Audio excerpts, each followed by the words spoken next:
Well, welcome back, everybody. I hope you guys are having a phenomenal kickoff to the weekend. Here it's Friday evening. The cash market's closed. The futures market will be closing up shortly. And as we go ahead and look, there's a couple of things I want to make sure you're aware of going into next week.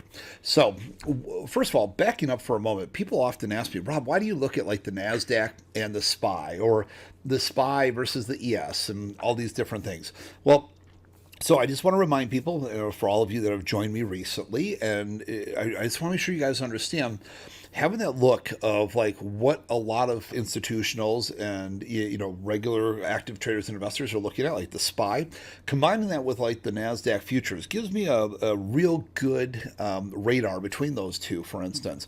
So let's take a look at what we're looking at here. So over on the left, you're going to see the Nasdaq September futures here.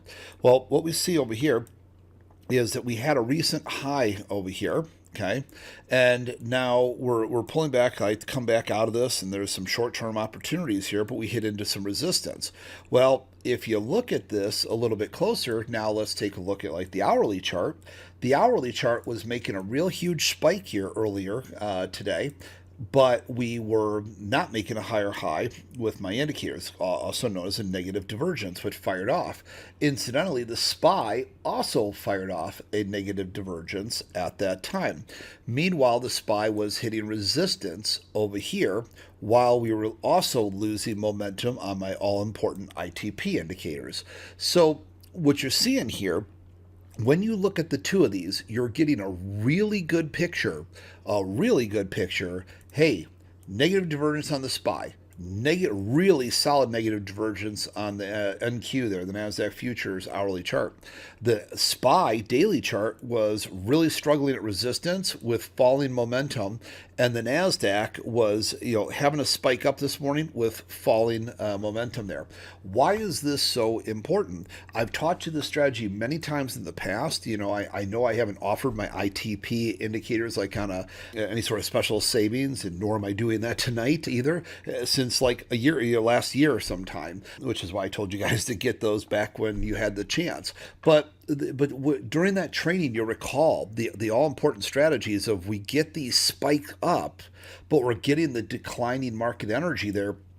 I do not want to be jumping into that. So many retail traders jump into those things, and then they find themselves very quickly on the wrong side of that. And in fact, like today, this is like a 320-point move, thousands and thousands of dollars, movement there. And so the reality is that what a great way to avoid those kind of headaches by taking a look at the snapshot of these two things. So like if you have wealth charts there, one of the things that you can do is to just put up a chart layout of this, have it on one of your screens, or just have it as one of the many tabs that you can put up on the same screen if you only have like a one monitor setup. That way you can go back and reference it, make sure that you're seeing what the bigger picture is happening with those key indices. So as we go into Monday now, what's important to understand, this is an area of resistance for me. In fact, Friday's bar here itself is a massive distribution bar. So that in itself is resistance. And then I would absolutely caution anything going on into back here. So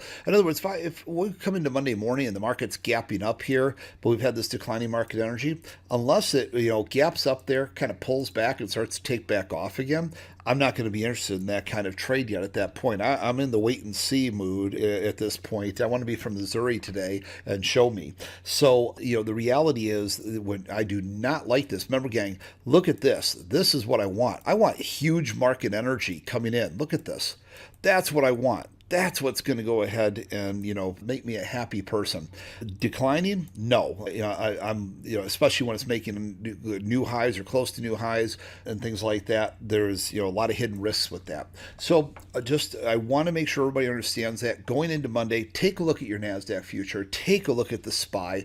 Take a look at what we're doing with these resistance areas that I'm identifying for you, and these distribution bars that formed here like on Friday.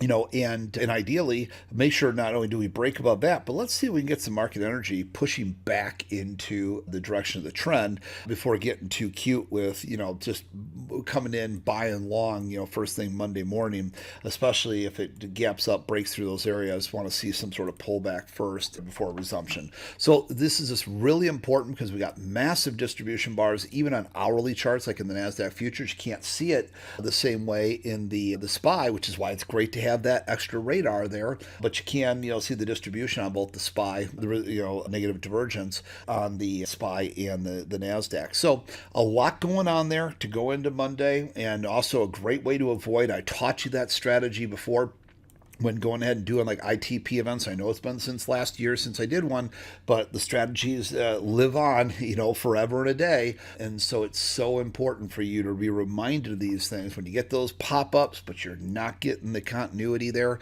That's a great place to step away. And so in the bigger picture now for active traders and investors, getting, through this key area that we set for ourselves on Friday, and really even going back a little bit further, as you can see here, a week and a half or so ago, getting through those highs would be good too. And again, I just have to say it one more time because people sometimes miss that.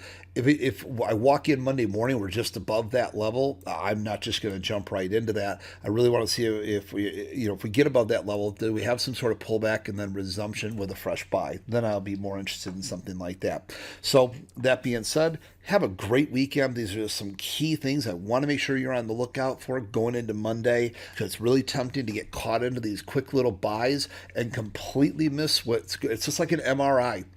That's what my tools do, right? That's what the divergence inside of WealthCharts does. It's there to show me right there as it's happening what's going on under the surface, and to make sure that I'm not, getting caught in that mess. So go ahead and also another thing, we're going to be going through a lot of these different strategies, not so much the ITP, but like divergences and all sorts of additional strategies of mine at the upcoming Wealth 365 Summit. I can't believe it, but it's only a little over 2 weeks away now. It's almost here, and boy, do we got a big event planned for you there. Some big surprises. I can't wait for you to go and see for yourself. So go to joinwealth365.com for, www.joinwealth365.com. Go there, get registered for free there. Come join me. I'll be doing lots of classes, lots of events.